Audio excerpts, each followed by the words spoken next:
What's going Wow, that was a great way to start. What's going on, everybody? Welcome to LUMIX Live this week.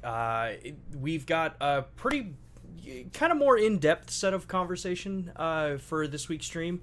As the title says, I kind of want to go through how do some of these features work on the cameras. And it's actually kind of, I think, a good time to cover some of these features because as Jared has actually just asked about, what was missed in the kind of semi-press conference that was just held out in China for the event that's going on. I want to talk about some of the stuff that was talked about there.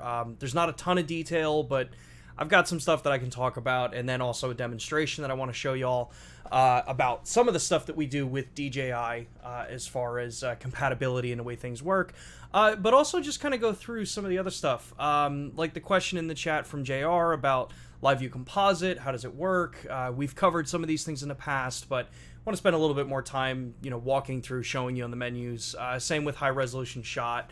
And then just kind of go from there. If you have questions during this broadcast, like we do on most of them, make sure to tag at LUMIX USA before your question starts. This way I can see it on my side. I can try to get to as many of them as we can. And we'll be interspersing some of those Q&A parts as we, kind of go through some of the demonstrations that I've got to show everybody. But yeah. If you've never joined LUMIX Live before, if this is the first one that you're catching, these are weekly broadcasts that we do for you, the community, so that if you have questions, if you want to learn something about the cameras, you can learn direct from the company itself. I do work for LUMIX USA. I am been here around 8.5 years at this point now.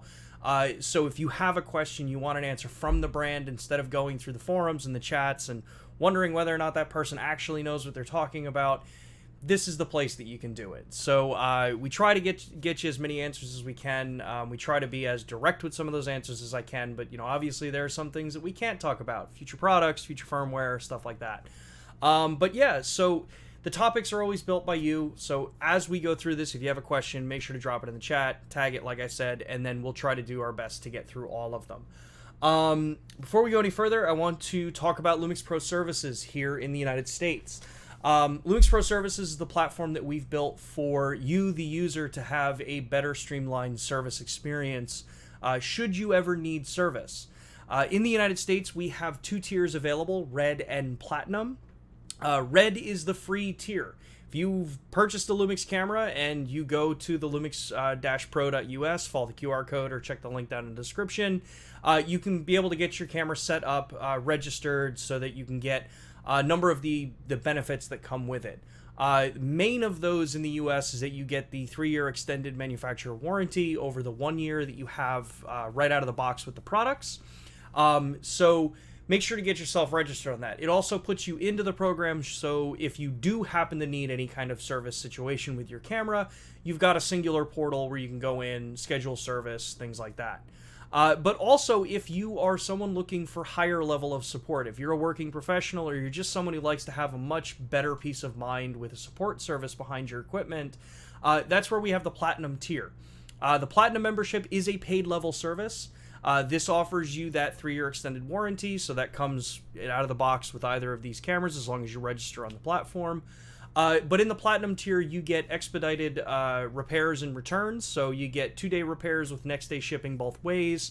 You get 20% off out of warranty repairs, so if you happen to drop a camera, lens, anything that's under your service plan, you get a discount on the repair since that wouldn't be a warrantyable kind of repair. You also get annual sensor cleanings, calibrations, firmware updates, stuff like that if you want to have us do it instead of you doing it. But probably one of the cooler things is that you get an exclusive membership hotline. So if you need to speak to someone about a particular problem you're having or an issue, you have a portal and an exclusive number that you can call into that can be escalated up through our channels to ultimately where maybe someone like Matt Fraser or I will be helping and assist some of those challenges. So you have that capability for you. The coolest part about our program here in the United States is that you are able to use it with Micro Four Thirds and full frame cameras. If you take a look at the lumix-pro.us, go to the page for eligibility, and it lists what equipment is required for it. So Micro Four Thirds cameras are part of it. S-series cameras are part of it as well. So I encourage you to go take a look. If you've got the camera, at least get yourself on the Red program. It's kind of a no-brainer. Get yourself that 3-year manufacturer warranty extension. It's kind of just a simple, easy thing to do. Just get yourself set up. Should you want the higher-end service, you could always upgrade in the platform later on. But yeah, that's what we have available here in the U.S. If you are coming from outside of the U.S., there are various different levels and different eligibility requirements for various different regions. You can take a look at that link down in the description below as well for the global portal. But yeah, definitely take a look at those. Jump in there, see if it's something you want to get yourself registered on, especially if you bought a new camera recently. So cool. Before we jump into the event that was just held in China this morning at the P&I event, let's take a look at some of the questions and chats that have come through here. JR says, how do I use View Composite on my S5 Mark II? Does it also work in mode A and P? We're going to talk about that in a few more minutes. JR says, is star focus available on the S5 II? If not, when will it be? That one I can address quickly. Star AF focus in our cameras isn't a mode that you select. If you have the camera in full area focus, so you're using the full area for focusing, when the camera detects low enough light levels, so specifically if you're trying to photograph and focus on stars, the camera will attempt to focus. It will realize that the situation is too dark. Then it will drop into the low illumination focusing mode, which is strictly a contrast-based focusing system, as it is on pretty much every camera brand. And it will drop into that star mode on its own when it detects that basically you have to focus on pinpoints of stars. It's definitely a valuable, good tool to have. However, there are a lot of times where you may just find putting it in manual focus, using the distance scale on the bottom could get you there faster. But it is in the camera. As I said, it's not a mode that you select. You don't outright go out there and turn Starry AF on or anything like that. It's just part of the way the system runs when you get into ultra low light scenarios like trying to photograph stars. So hopefully that helps, JR. Robert says, can I power my GH6 using VMount battery and dummy battery adapter is the camera in the camera and still be able to record to an external SSD over USB-C? Yes, I'm actually going to talk a little bit about that a little bit later. Let's see here. DJ, weekly reminder of super telephoto. Wait a minute. Yep, we're going to talk about that too. I have a problem setting my Sigma 14 to 24-28 exactly to infinity on my S5 II. People say I should change focus to linear or non-linear. Where do I do this? I'll show you in the menu. Can I power my... Okay, yep, that was the same question from before. I just answered your question comments while your video. Does the S5 and S5 II share the same... I think you're meaning accessory? I think. There are some differences. I can talk about that too in a little bit. JC, how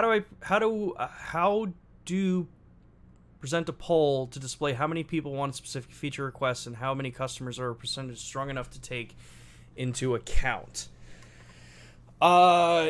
Polls and stuff like that are an interesting thing, because you're going to get different results wherever you post that poll. For example, if I put a poll up on, say, or a poll gets created, say, over on DP Review, you're going to get a very photography and a very older age base for the results. Where if you put it on, say, like DV users or one of those, you're going to get a very video-centric and probably a little bit wider of an age gap user case. So polls are incredibly challenging. If you see a poll anywhere on one given site, that in no way means that it is a definitive response for the way the market in general works. The way we do this kind of stuff when it comes to feature requests is we sample multiple different areas. So as we talk on these streams, as you guys give us your feedback in the chat, in the comments after the video, that helps us judge from one point. When we send out surveys and stuff to the LPS program, LUMIX Pro Services program users that have opted in, that's another point of information we get. We've also done surveys out for general users, and we also connect with actual professional videographers and photographers to give us all this feedback. And then you take all of that information and find similarities between all of it and put it all into the same kind of area. So yeah, that's kind of how that goes. But cool. Let's see here.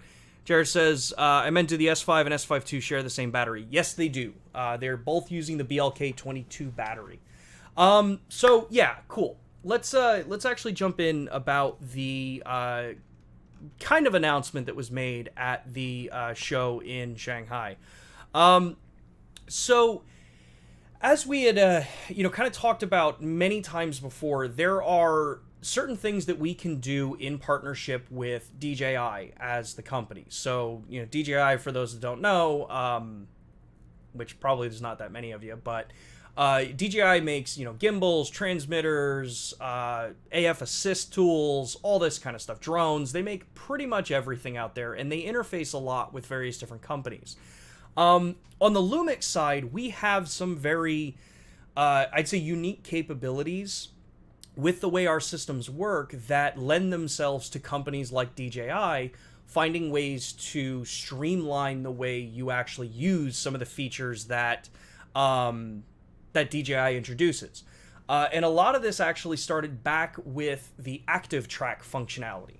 For those that don't know, Active Track is the system that DJI built that would require, for the most part in many cameras, that requires you to purchase the Raven Eyes accessory for the gimbals that adds in the ability to basically track a subject without having to actually manipulate the gimbal. And through the LUMIX cameras, what's kind of our special benefit here is that we can do that Active Track functionality, but you do not need to purchase the Raven Eyes accessory. So that's a couple $100 accessory just to be able to have the gimbal track a subject that's in frame. And this is done through actually a very, very creative way that we've set up our, kind of connection and work with the DJI product. So I am just powering on my S5 Mark II X and my RSC2 gimbal over here, so give me a second. Probably should have started this before the stream. But basically, what you can do with our system when it comes to the gimbals, and like I said, I'm using an RSC2, is we have the ability to have the gimbal track your subject without the need of an external accessory. And what that means is that I can take the compatible cameras, which to date right now is all of the S-series cameras. So if you have an S5 Mark II, Mark II X, whichever one you've got, you can do this with. And all you need to do is connect the camera in over the USB cable from the camera to the gimbal, and that's going to enable the gimbal control. So if you've used the gimbals before, you know that you have the basic controls like ISO, shutter, aperture control, focus motor control, things like that you can control on the gimbal. But what our level of integration allows us is to use the focusing information that we provide into the camera that assists with our tracking functionality, whether you're using the and you have to use the human eye or animal detection for this. It allows us to use that information and feed that information to the gimbal so that the gimbal can actually take that and run the algorithms for tracking. So what's kind of cool about this is, and I've just realized how kind of dark that is, and I don't have my other lights with me, so you're gonna have to kind of bear with me here. This is my S5 Mark II X. I have it hooked up to my RSC2. I've got it all plugged in, and I've got it in human detection, so it's got my face and eye detection turned on. The way this system works is once you've got the camera all set up and you've got the human tracking mode on, so if I were to go here and all you're going to do is select, for this case, you're going to make sure that you select the full area and you want human detection turned on for this system to work. All you have to do at that point is frame up your subject where you want it and then just click the trigger. And then now you can see that while my hands are up, I can move and the camera is tracking me. Now this looks a little trippy because obviously you see me up here and I didn't have the full setup I needed to do this properly. But right now I can just move myself, as you can see in the top corner. I can move myself and the camera is doing its tracking on its own as I move around with this. So this can be a huge, awesome tool. And you can kind of see it actually in the display there. This is actually a really cool tool for those situations where maybe you want to be able to do some tracking with a subject, but maybe you don't have the best control over positioning the gimbal or adjusting it so that the gimbal will pan with how your movements are. This lets you lock onto your subject, and to be fair, it works best when you've got a singular, person that you're trying to follow. This allows you to be able to make those movements, have the camera move automatically within the gimbal while keeping the stability there, so that I now can just focus on the actual, kind of movement with the camera itself. It's going to keep my subject in the area that I initialize this system in. And as I said, on the RSC2, all I have to do is just press the trigger, and then when you're done, you just press the trigger again, and it disables that particular mode. So that was kind of the base for a lot of what you've basically been able to do with our collaboration between DJI and LUMIX. The Active Track system is available, like I said, on the S series of cameras. So that means that if you're using the if you're using an S1, S1R, S1H, S5, S5 Mark II, S5 Mark IIX, BS1H, GH6, GH5 Mark II, G9, and the GH5S, all you have to do is just connect the camera in and you're good to go.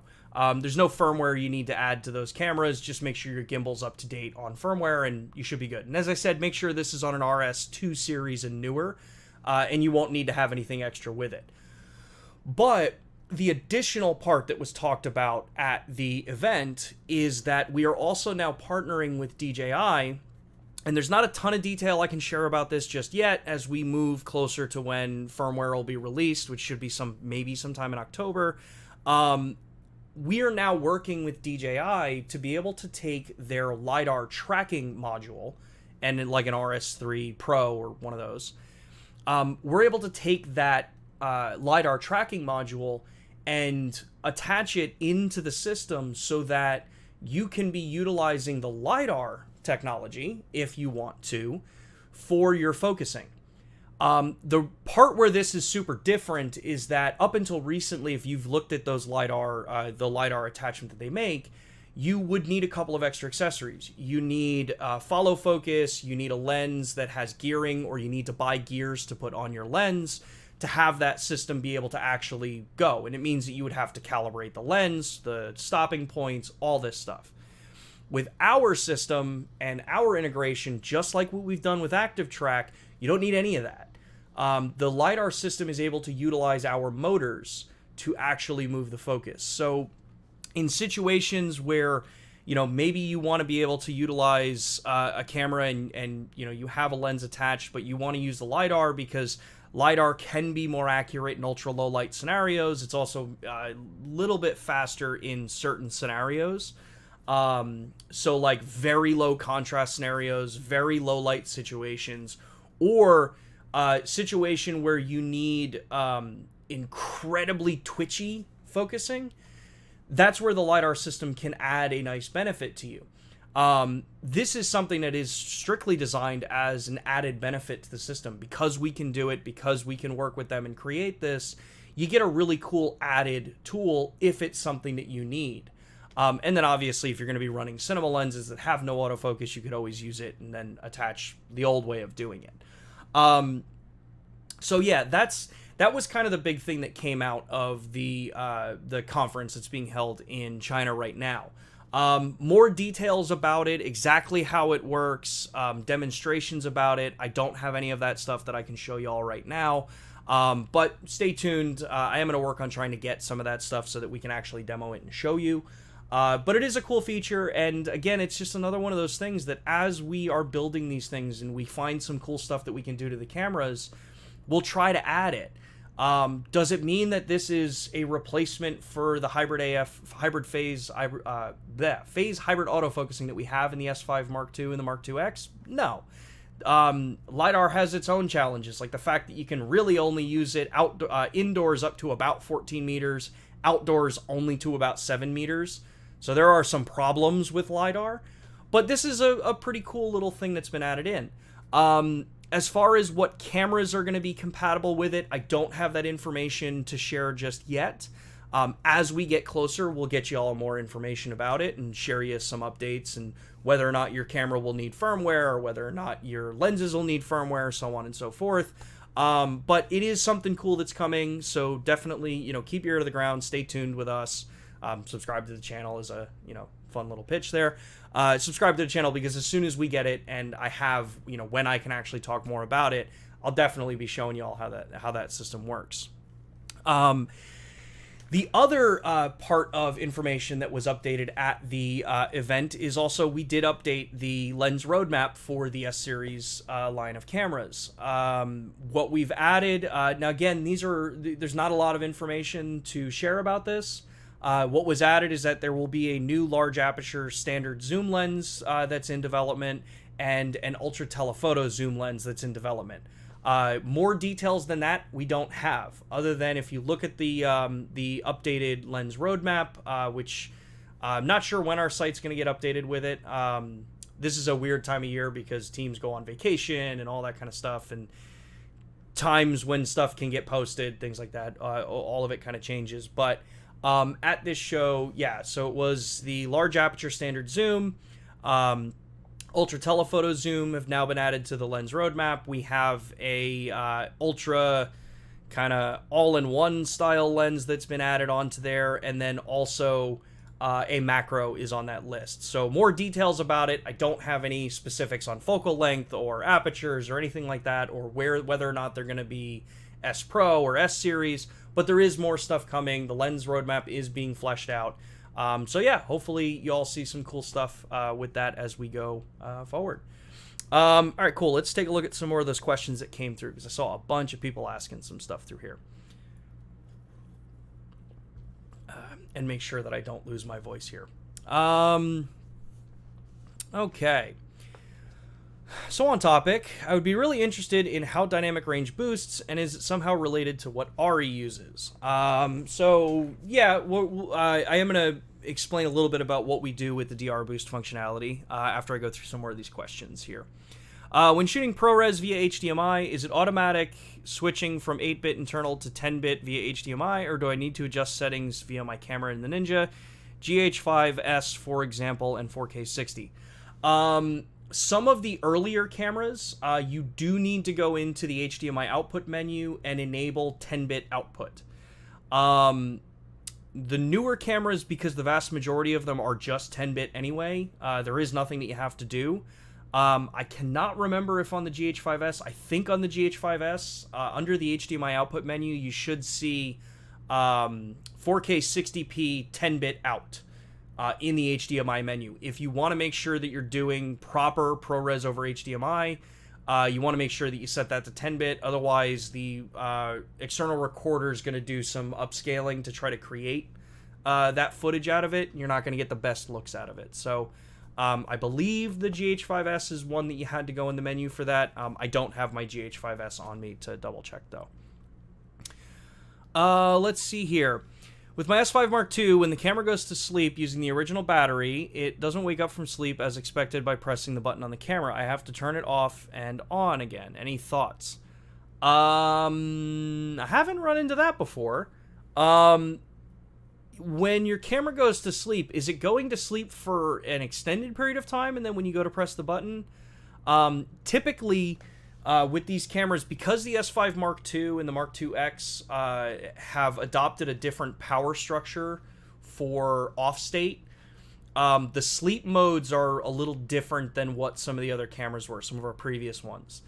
This means that you should be getting longer like off time with the camera. So if you're someone who happens to have to leave your camera on a shelf for a month, it means that the battery shouldn't drain as fast as the others, but the trade-off of this means that the camera goes into a much deeper sleep mode. Because the feedback we got was that people wanted to have much better battery performance when it would sit on a shelf, or in a more of a standby situation, this is what the change was. Typically, if I've got a camera that sits for a while, even if I have the power switch on, if you half press the shutter like you're going to make the camera focus and wait a second or two, that's when it should wake up. If it's happening like right away, like camera goes to sleep and then you go to half press the shutter and it doesn't wake up right away, That might be something you want to take a look at with the service team. But yeah, it should wake up very quickly after the first time that you power the camera on, and don't remove the battery. So, is there a resource for knowledge for knowing the latitude across the different ISOs for the S5 Mark IIX? No, unfortunately, we don't post a specific latitude per ISO on the system. What we do post is that it's 14 plus stops of dynamic range at the base ISOs. So 640 for low range, 4000 for high range. Will be available for the Weebill S? Probably not. Different company than DJI. Any company that wants to work with it has to actually contact us, and there has to be a reason for us to want to partner with them. So will this LiDAR work with older S cameras? I don't have details on that just yet. LUMIX AI, is that possible? There already is machine learning in the cameras. The AI or stuff like that is one of the probably most, I would say, frustrating things that people tend to throw around as a term in the camera industry. No camera, period, has AI built into it in the industry. AI would require the cameras to actually be connected to the internet all the time for processing and continually learning on its own as you're doing it. Cameras use what's called machine learning, which means that there are programmed data sets put into the systems. These are things that can be updated through firmware updates as time goes on to add new recognition modes, to refine the subjects that you're using for tracking. And truthfully, we were one of the first cameras to deploy machine learning into our systems. The machine learning, or what people commonly call AI, is what allows you to do things like human head, human body tracking, animal eye tracking, different aspects like that. But all those things are programmed data sets of reference images into the engines, and then the engine uses that as reference material to determine the subject. That being said, our cameras have machine learning in them. They have had machine learning in them since the G9. When that camera launched, we introduced the animal detection and body detection, and then carried that forward all the way through onto the S5 Mark IIX now. So it is there. We definitely have it, and yeah, we've been doing it probably longer than most. JR says, how do I add a LUT to my S5 Mark II for photography? Tried, but failed big time. Okay. Is the lower megapixel high-res modes on the S5 Mark II made to use handheld? Didn't really achieve any good results so far. Any tips? So we're going to talk about that. Is like 10 minutes of not being used. Screen goes off, and I can't get it back on unless I turn it off. Half pressing is not working.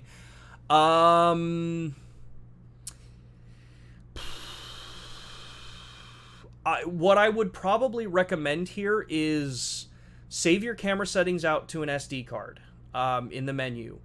Do a factory reset and then try to replicate it.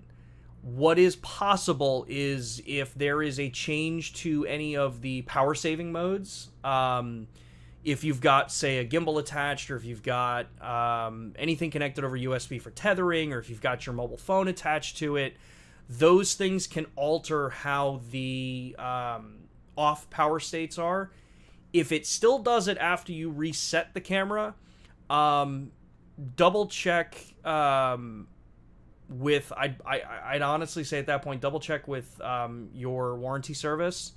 I can't think of anything that would be wrong with the camera other than just that maybe there's a conflicting setting in your power saving settings, especially if you use like Bluetooth and you have all that kind of stuff running, and then you also have it connected to your phone, but then it goes asleep with your phone. These things can all change what the process is for the power off states. And then, all right, last one before I jump into the live view composite conversation. I know it's minor, but can @LUMIX USA come out with a pack of custom stickers for the top dials of the S5 IIX? In low light scenarios, it can be tricky task to navigate them on the fly. I don't think we would. We're not really that big into kind of stuff like that. We're a hardware manufacturer, so kind of stuff like that's usually not things that you would see easily produced from a company like us. But yeah, you could probably, I'm sure there are, companies out there that make stuff like this. I've seen some people be super creative with like paint pens and stuff. But from the factory, the Mark II X was designed to be the totally stealthed out looking camera. So it's kind of the trade-off with it. So sorry, Hood. And then last one here, please, the lens setup from the LX100 Mark II in an interchangeable lens version for micro four thirds cameras. The LX100 Mark II is a 4/3 sensor, so it should be possible, right? Common misconception. The LX100 Mark II is a 4/3 sensor, but it is a multi-aspect sensor, and it that lens only covers about an inch area of that sensor. That lens design itself is specifically matched for that sensor, and so that you can maximize aspect ratios across the whole thing and take advantage of the larger pixel wells that you get with a 4/3 sensor. So you probably, as far as I know, the way that lens is designed, it cannot be used on an interchangeable lens camera.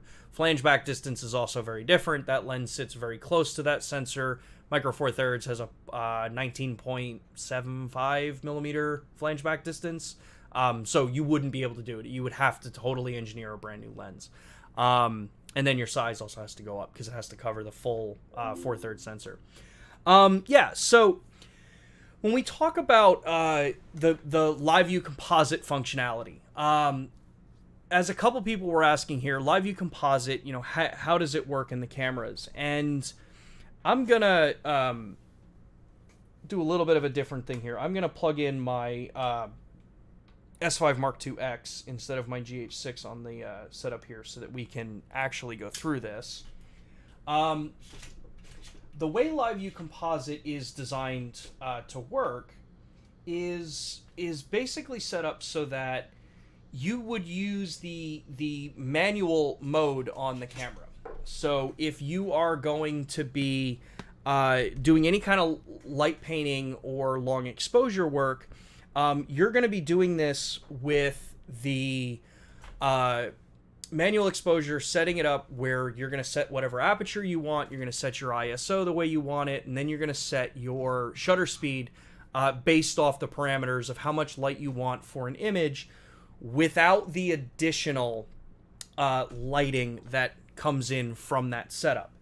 So what does that mean? That means that, for one, Live View Composite has to be in the manual photo mode.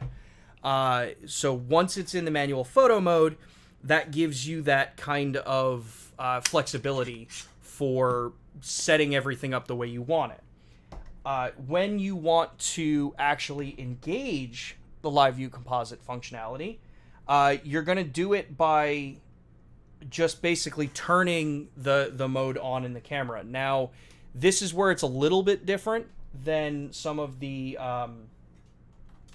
previous cameras that we've had it on. So let's see here. Did I set this up right? We'll go to, there we go. So we're going to set this into the manual photo mode here. And what we can see here is that, so I've got my camera set in manual photo, and my exposure can be set to whatever it is I want, right? The way you do this, and at least the way I have it set up to make it the easiest for everybody, is you press and hold one of your custom function buttons, and then you program it to the LC, or Live View Composite option. Once you have that set, all you're going to do is click that button while you're in manual photo mode. You can set your shutter delay if you don't have a cable release, or you can just do start. What this allows me to do is, as you see, my shutter speeds basically get capped at 1.6 of a second as the fastest that I can do, or all the way down to 60 seconds as the longest shutter that I can do. So I'll come in here and I'll set it to 1.6. I'll drop my aperture down because I want this to be basically at 0 exposure. I'm at 400 ISO. Let me throw a memory card in here so that I can actually show y'all how this works. So right now it's in. What you'll do is you press the shutter once, it focuses, and that first image is designed so that it can capture a dark frame. This is so that it knows what the possible kind of hot or stuck pixels would be, because all digital sensors have hot and stuck pixels. That's what noise reduction's for. Once you've got it set there, you just press the shutter button again, and it will start doing the exposure. With this particular mode here, I will come in here and let me turn my phone's flashlight on. I've done better demonstrations of this, but now as I just bring my phone's flashlight on, you'll see that I can watch this image build on the back of the screen here. And because we're attached over HDMI, you actually get to watch it build on there as well. So I can come in and add more intense light here. I can bring up the light in the back, start to really blow that background out.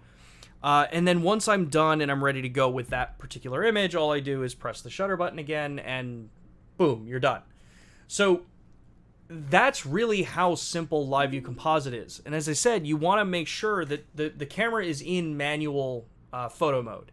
It will not work in an aperture priority or shutter or program. It has to be in full manual because you are giving it the parameters for what the individual exposures should be. The tip with this is making sure that when you set that base exposure, so the initial shot here, you want to make sure that you're setting an exposure that makes the brightest part of that image that you want in the frame, that is the brightest part.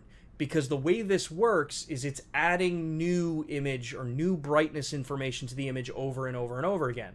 So you don't have to really sit there and go through and pre-visualize what the brightness is going to be. Just know, looking on the back of the camera, hey, I want those lights to not be overly blown out. I want them to be a certain look in it. When you take that first shot, now it's just going to be add whatever light you want to it. So if you're going to be doing light painting, you light paint with it and you add whatever look you want to it. If you're going to be doing star trails, set it so the brightest part of the image is, how you want it. But typically make sure you're choosing something like 1600 ISO or something in that range. The higher the ISO, the better the sensitivity is, the more stars you can pull out of the sky. And knowing on the full frame cameras, you get a little bit more flexibility with higher ISO. So you don't have to necessarily be shooting it like wide open 2.8. You can actually stop down to say something like f4, try to get those pinpoints of light to be much more pinpoint and rounded. And yeah, you just kind of go from there. So Live View Composite becomes a really fun feature to play with in the S5 Mark II, the Mark IIX. So hopefully JR, I think it was JR that was asking that question.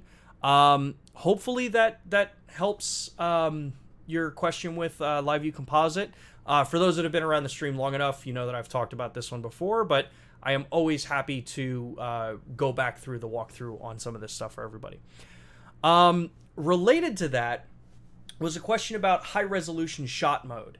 And high-resolution shot mode is another one of those kinds of capabilities that we have in these cameras that often,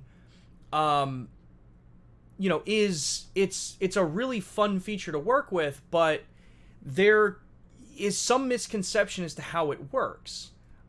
So with Live View Composite, or not with Live View Composite, with high-resolution shot mode, the way it's designed to work depends on the camera that you're using. If you're on an S5 Mark II or a Mark IIX, like I've got right here, or even the original S5, high-resolution shot mode is designed to be used on a tripod. It is not designed to be used handheld. There are some people that have been able to get good results out of it, and that's awesome, but that's not how we designed it. So if you want the best chance to get the highest quality out of high-resolution shot, make sure you're on a sturdy, good quality tripod. When you go into the menu here, you have a couple of different options available for it. We've talked about picture quality. Combined just means it uses the picture quality settings from your standard shooting. But you have picture size. You have 96 megapixel or 48 megapixel. The only difference between these two particular modes is what the resolution is that comes out of the camera in the end. Do you want that ultra high resolution 96 megapixel, or do you want something that's maybe a little bit lower resolution, a little bit smaller file size, that gives you a bit of a balance? So you get a doubling in resolution, and you do get something bigger than the 24 megapixel. It is not meant that the 48 megapixel is designed for handheld. That's not what that's for. It is literally just giving you a different resolution option. when you want it. The other thing that gets commonly kind of confused here is our motion blur processing.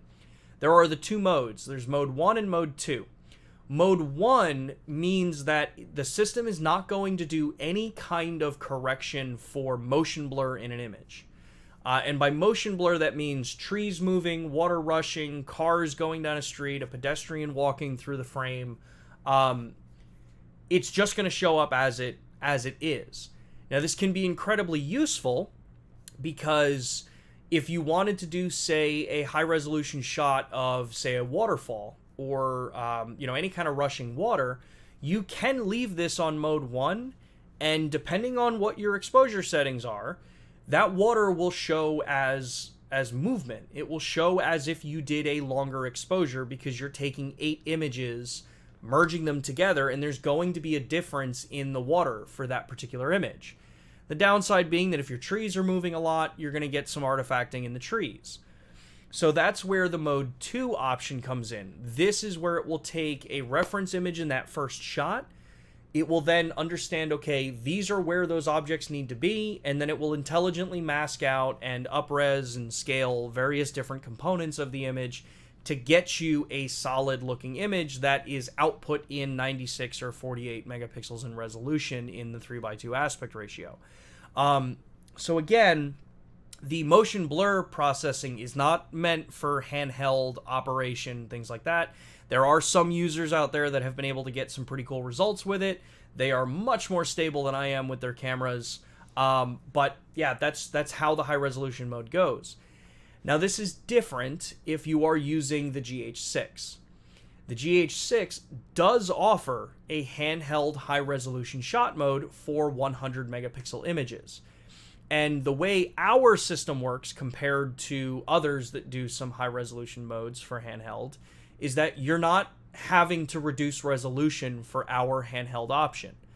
What our system does in the handheld mode on the GH6 is instead of taking 8 images, it takes 16 images and then uses those 16 images to combine them in the right areas so that you get the proper 100 megapixels worth of data into that final image, even if you've moved a little bit.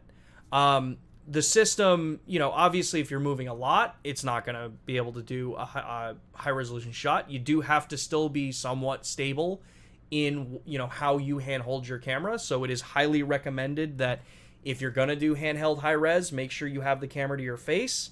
You have a lot more stability when you're shooting that way than if you're shooting out from the rear screen, so that's going to be one of the main priority things there. Also, I recommend if you're doing a handheld high resolution shot, turn the delay off on the high resolution shot mode in the camera. Most of the time, you are mentally prepared for when you press the shutter button for the shot to take.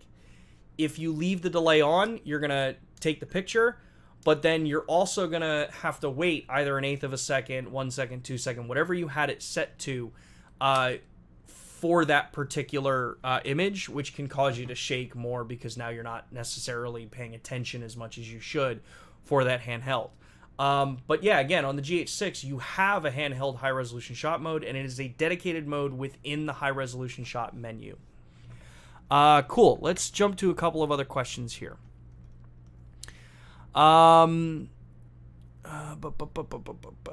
DJ, what, in your opinion, could be some of the future big moves and improvements in the camera industry sans machine learning? This is a bit of an interesting thing. I think, in the camera industry as a whole, there's a lot of these big pushes for, higher end video specs and higher end performance in that case. But there's also a lot of conversation where we sit and we say, hey, do photographers feel like they're being left out? And the reality is that there really isn't that many improvements that have happened in the photography side.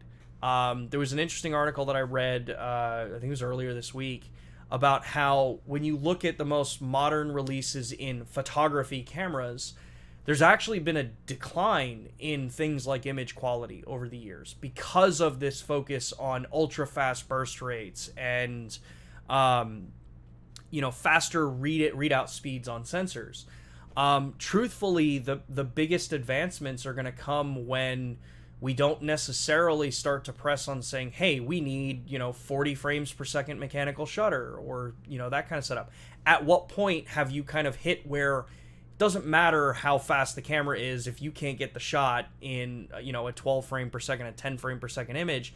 Are you really going to get it different with 40 frames per second?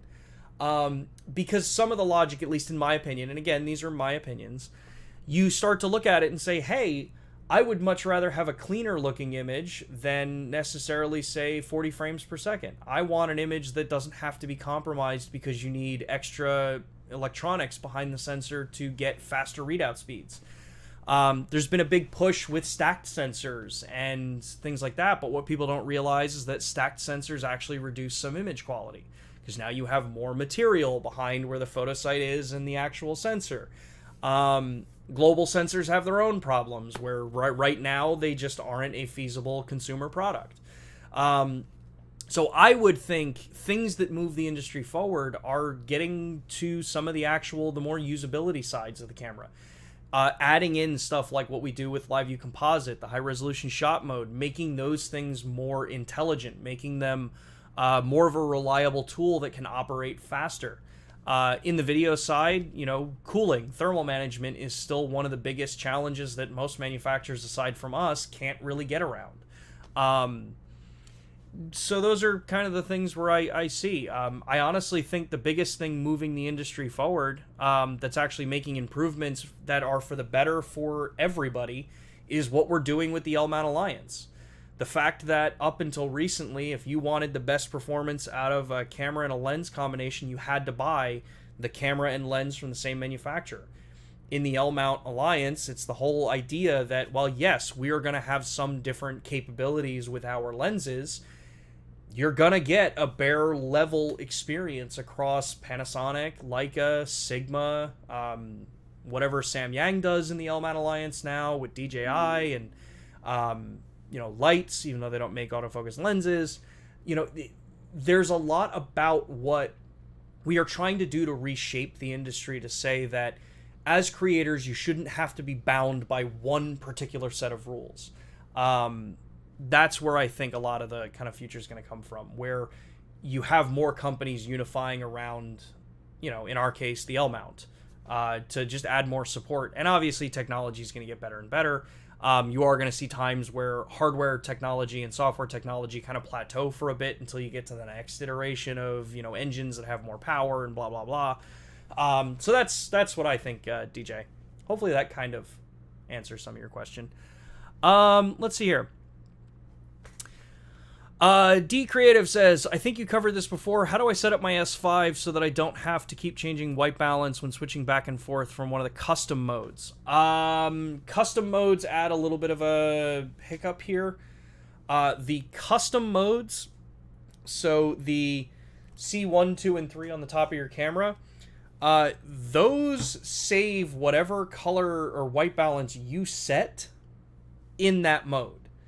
The whole purpose of the C1 through C3-10, whatever it is that we have now, sometimes there's too many for me to honestly remember all the time, those modes are specifically designed because of the logic that you are going to set this up so that you don't change any of that stuff. That when you hand it to somebody, it is the same white balance, it is the same exposure settings, it is the same color profile, that kind of stuff. They're made for that particular purpose. If you want to go in and say, hey, I want to be able to change my white balance between manual creative video and then photo modes, that's where you go in and you go to the creative video combined set menu. This is under the cog menu, and it's on the second page of the first set of options here. So under image quality, it's called creative video combined set, and you change all of these to the camcorder icon. Now again, this specifically has to do with changing between creative video mode and the photo modes, or your C1, C2, whatever mode. But just remember that whatever you set your custom C1 through 3 dash whatever, those are set based on what you program into them. So they kind of bypass a lot of the rules in the camera because those are your saved banks for memory. So yeah, there's not really a way to easily do it where you won't have to keep changing it back, because if you go into that C mode and you change it and then you come out and go back in, it's going to be whatever you saved it as to begin with. Let's see here. From above, idea for future streams: shooting video in low light, settings for full frame, micro four thirds, log versus standard versus HLG, noise reduction in camera or in post. That is actually a very good recommendation. That's something that I would probably want to actually have Matt Fraser on. It's been a while since we've had Matt on the stream. I'll have to see if he's available to do some moonlighting on LUMIX Live with us. Let me see here. Let me go back through, make sure I got my stuff here. Okay, yeah, so dynamic range boost. This is one of those features that we have in the GH6 that honestly a lot of people I think have a bit of a confusion about what it actually is and how it works. In the GH6, the way dynamic range boost is designed to work is when you turn it on, for one, your base ISO changes up to 2000. So your start point now becomes 2000 ISO. Whether you're shooting log or whatever, it's going to raise your base ISO in log. What it's doing when you are in DR boost mode is it is taking two simultaneous exposures as you are capturing every single frame. So this is different than, say, how the S5 Mark II, the S5 Mark II X, how they operate, where they have two gain circuits. So that means that there are two separate circuits that you have to change between. You choose which one you want or the other. On the GH6, the DR boost functionality, when turned on, is utilizing both circuits simultaneously for an individual image, whether for video or for stills. Now this changes what your ISO value is that this system works in, and that's some of the more kind of minutia detail there. But what it's doing is it takes a higher exposed image, so a more sensitive exposed image, which is going to give you cleaner shadow ranges, and then it's going to take a kind of more mid-tone highlight protection image at the same time, as a very basic way to describe this. And think of this as like HDR that we do in photography. You want an exposure for your highlights, and then you want an exposure for your shadows that protect. And what it does is it's capturing these right off the sensor simultaneously. So it's making both particular images. And then the system is combining them as in real time as it's working, and taking the highlight information and the shadow information, merging them into one image, and then saving that out into the pipeline. So that gets you an image that has more extended dynamic range, that gets you a little bit better highlight roll-off, it gets you a little bit better highlight dynamic range, which we've measured roughly around a stop. But more importantly, dynamic range boost actually gets you cleaner shadows when you work with this, as long as you're exposing it properly. So as you start to look through the way you want to work with the camera, and if you follow the exposure guidelines that are out there, so if you're in Vlog, you make sure you set your gray tone to 42 IRE, your skin tones to 42 IRE, you're going to notice that you're going to get cleaner shadows when you're using the DR boost function than when you're not using it. And this is even the case if you are looking at 2000 ISO is what it has to start in, versus not using that and shooting at a lower ISO within reason. So yeah, the whole system is designed so that you're doing dual exposures combined into one in real time, saved out as a singular image, taking the best parts of the two varying exposures to create you a greater dynamic range image in a real-time processing.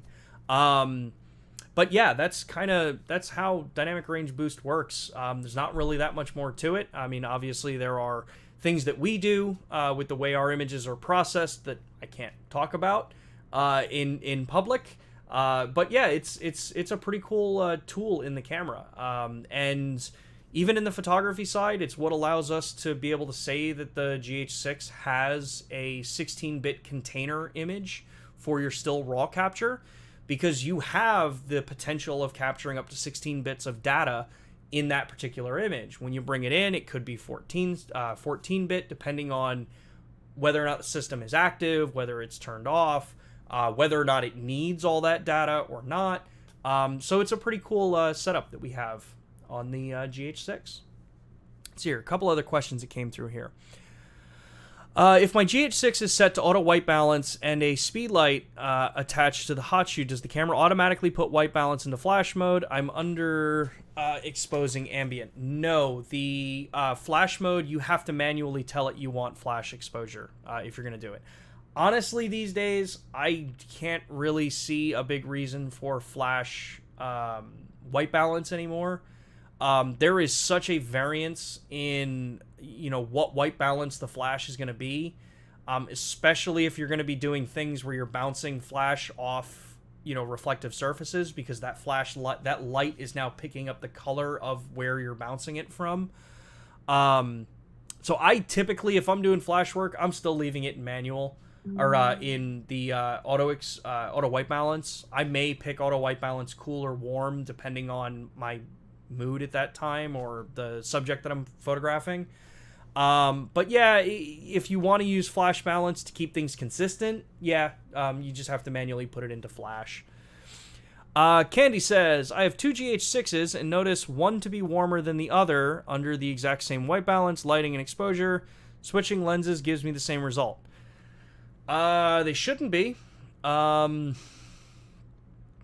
If you're saying it switching lenses gives the same result, that kind of knocks out my one known thing that can change color temperature between cameras. If you set the cameras to the exact same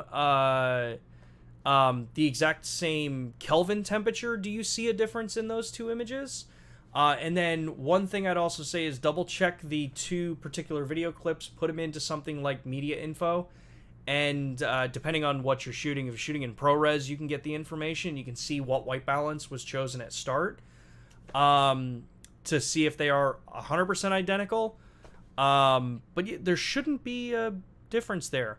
I guess I would ask Candy, is this in the actual end resulting footage, or is this on the rear screens? Because if it's on the rear screens can have slightly different color balances, which can cause some challenges there. Wow, let me just mess with my Streamlabs screen there. Sorry for the weird jumpiness of my video preview as I went to move a screen and just grabbed my screen there. Grabbed my camera feed as I'm moving it around. Yep, there you go. I see it as a delay on my side, so sorry. Okay. Hey man, some quick feedback on the latest S5 Mark II X firmware. There's a 30 frames per second burst. Mine takes 1 to 2 seconds before it starts. Please forward this. I have not seen the same thing that you're seeing in the burst. One thing I would recommend is in the camera menus, we now have, let me see if I can find it here. Where is it? There is a new option in the menu that was changed with the newest update on the firmware. I just cannot remember where it is.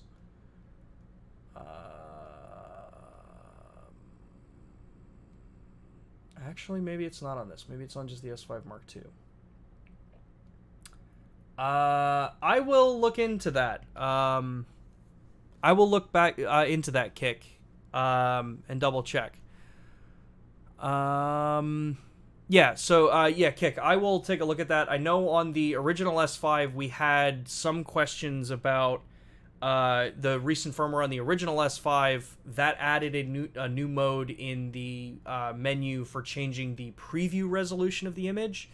At full preview resolution, there was a little bit bigger of a delay between pressing the shutter and then the burst sequence starting. The S5 Mark II X, I never saw it on this camera. I never saw a delay in the 30 frames per second mode. But I will get back out and do some more testing and pass it up to the team. Let's see here. JC, are your Leica Lumix lenses fly-by-wire or something different? They tend to focus and react better than the other lenses with the same focal length and speed. No, they're all pretty much every mirrorless lens that you're going to find in the industry is a focus-by-wire lens. It's the modern way that lenses are being designed. Gives a little more control in the camera itself. But our Leica series of lenses, whether it's in the Micro Four Thirds or in the full frame S series cameras, yeah, they're all focused by wire. What you may be noticing is the variance between the sensors that are used between different manufacturers. Our lenses, obviously, this is kind of one of those things we were saying about things like focus throw and the calibration you can make for how far of a focus throw you want to make for linear. On our lenses, we design every single one to be able to do at least 1080 degrees for your focus throw. That means that we have to use a very specific, precision of sensor, so that as we're moving the ring here on the lens, it knows the exact positioning of this, particular, where that ring is. Not every manufacturer is going to do that to their lenses if they didn't have a reason to do it beforehand. So newer lenses, I'm sure you're going to start seeing better and better control in that case. Like the question before about the 14 to 28 for the Sigma lens. Cases like that, that's where, depending on whether or not that is the newer series lens, what firmware are you on, sometimes there has to be a firmware update pushed just to increase compatibility from the lens manufacturer. So I would just kind of keep an eye on that. But yeah, no, they're all focused by wire. Super Zero says, seems to me Lumix cameras are getting bigger, especially Micro Four Thirds. Will they consider making more compact models for those who want them? Compact models, of course. We always consider making the smaller cameras. I think this is funny because I'm fairly certain you're probably referencing the Petapixel interview or video that Chris and Jordan posted, where they say they want more cameras like this in the market. This is a GM1. The reality is, and I'll be completely honest with y'all, we made them. Y'all didn't buy them. I mean, people bought them. They sold well enough, but as people's demands for, you want much better stabilization, you want higher resolution sensors, you want to be able to do things like high resolution shot mode, or you want to be able to do things like live view composite, or you want decent battery life. None of those things correlate to smaller camera bodies these days. As it sits, the G100 is probably the smallest one we make right now. There are some GF cameras depending on where you are in the world. I know that we don't sell the GF cameras here in the United States, but there are some. They're basically a G100 with the top cut off of it, so you get a little bit smaller of a package. But truthfully, if you want a fully fledged camera that one is going to be accepted by the vast majority of people to even have a chance to sell, smaller cameras like this, which are closer to the point and shoot world, they're very hard to justify these days. It's one thing that, yes, we all want them. And obviously, as I've said before on these streams, let us know what it is you want in cameras like that, because that's the only way that you can get, reliable feedback to say, hey, maybe the times have changed enough that maybe there is a reason to introduce a camera that's small like that. But it gets really difficult, looking at what do you actually put in it? What kind of price do you go for? Minimizing technology is still very expensive. To take, if we were to take a camera that was this size, like the GM5, and do even a fraction of the things that we can do in the GH6, this cannot be this size. It cannot be that thin. So it's a bit of a challenge. And I see, as that comment there, the X105, or X100V, it's the 5th generation, so I'm just going to call it the 5. The X105, 5, people are like, oh, but that's a great camera. But really take an objective look. What does that camera do that is anything unique and special that people really want from a camera like us? It gets really, really challenged. And yeah, it's just a hard thing knowing what people expect from us in a camera. Does it mean that you will never see cameras in those sizes? Of course not. There's nothing that says that we would never make a camera that's small like that. But this is where your voice helps us make these kinds of decisions. The more feedback, I've said it many times, especially on these streams, the more you let us know in the comments after the video, because that's where I can then reference engineering teams and product development teams to say, hey, look, this is what people are asking for. The more you tell us exactly what it is that you want to see, not a nebulous, hey, I want to see a smaller camera, the more we can actually have those kinds of conversations. And it's true for most camera companies. You look at the smaller cameras that have come out recently, they're not that small. None of them are this small. But yeah, it's an interesting concept. I would love smaller cameras. I want to see more rangefinder cameras myself. I love the rangefinder format, or the flat type format. Just doesn't necessarily mean that it's going to be coming anytime soon. Things like that take a lot of conversation, a lot of development to figure out what would be the best way to do it. So, let's see here. Can you record strictly 2 channels of audio from the XLR1 unit? It always has 4 recorded channels from you no matter what. Yeah, on the newer cameras, GH6 and newer, you will always have 4 channels. We have brought it to our engineering team to say, hey, it would be cool if you could make a toggle that lets you turn off the 2 channels. But I don't have any update as to exactly where that kind of request stands at this time. Let's see here. DJ, how easy would it be to get your take on Lumix or Panasonic's current status in the high-end video cinema market? Feels a bit relaxed. Yeah, it's a bit relaxed at this point. We, as the Lumix division, so we're in charge of basically up to the box cameras, so BGH1, BS1H. Those cameras, for us, have found some great success mixing into a cinematic workflow or into the volumetric workflow. Does it mean there's no future in the high-end cinema? Of course not. Just slightly different priorities at the moment. We have great success in the hybrid high-end mirrorless category. That's where the vast majority of people are buying cameras. Even when you start looking at some of the higher end stuff like the S1H, you know, cameras like that have much longer gaps of staying power between when you see upgrades come. So who knows what or if an S1H replacement comes out, what or how it will look when it comes out, if it comes out. But that's the stuff that, as you guys tell us what your needs are in the market, we can help kind of identify, you know, hey, what should this product do? What should this product look like in the future? But yeah, as far as high-end cinema, I mean, we're not really relaxed in that category.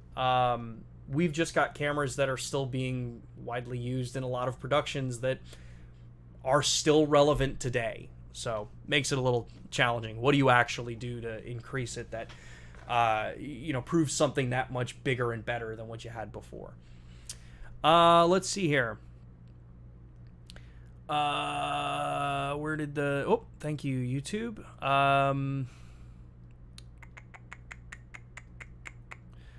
Oh, here we go. Super Zero. What stops the L Alliance from producing G-series lenses too? Example, Sigma making APS-C lenses with micro four thirds mount, not actually micro four thirds lenses, and Leica only designs not to make.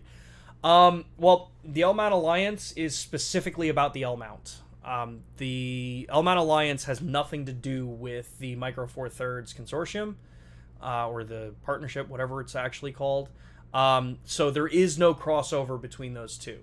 Micro Four Thirds is part of, you know, Olympus, Panasonic, and a number of other manufacturers that all kind of coalesce behind a mount. They have different specifications that are part of it. If you go online and you look up the Four Thirds Consortium, you'll be able to read all about it. The L Mount Alliance is a totally different thing, centralized around the actual L mount itself, its construction, its communication protocols, all that stuff. So yeah, there are some major differences between it. What stops from making an what stops the LMAT Alliance from producing G series is that there is no reason to. That's what the Micro Four Thirds Consortium is about. Let's see here.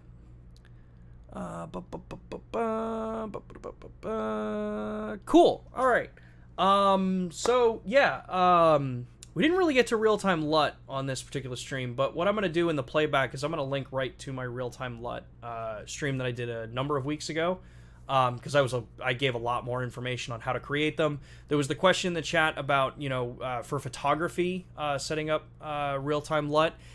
In the video that I'm going to post and link into here, specifically I talk about creating LUTs for photography and some of the things you want to look out for, how to create them in Photoshop.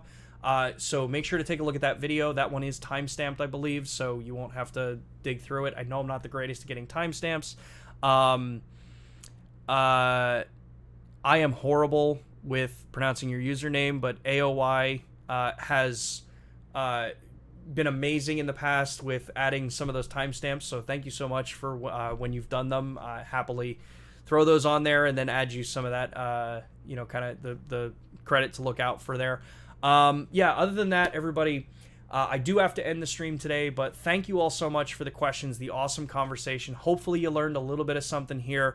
If you're someone using the RS series gimbals, RS2 and newer, and you have a LUMIX camera, make sure to play around with Active Track. It's a pretty cool feature to play around with. And yeah, we will be back next Thursday, 2 p.m. Eastern Time. Right here on YouTube. So if you liked the stream, if you liked the conversation, give us a like.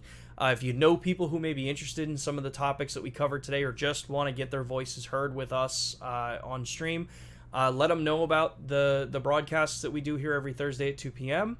Other than that, if you don't already subscribe, if you are subscribed, thank you so much. That all helps me get this stuff kind of growing. As I said before, if you have recommendations or suggestions that you want to see for future topics or things that you want to see in future firmware or, really anything about the cameras, drop a comment in the video after this is posted. Again, it helps us with the algorithms and gets the video seen by more people, all that fun stuff.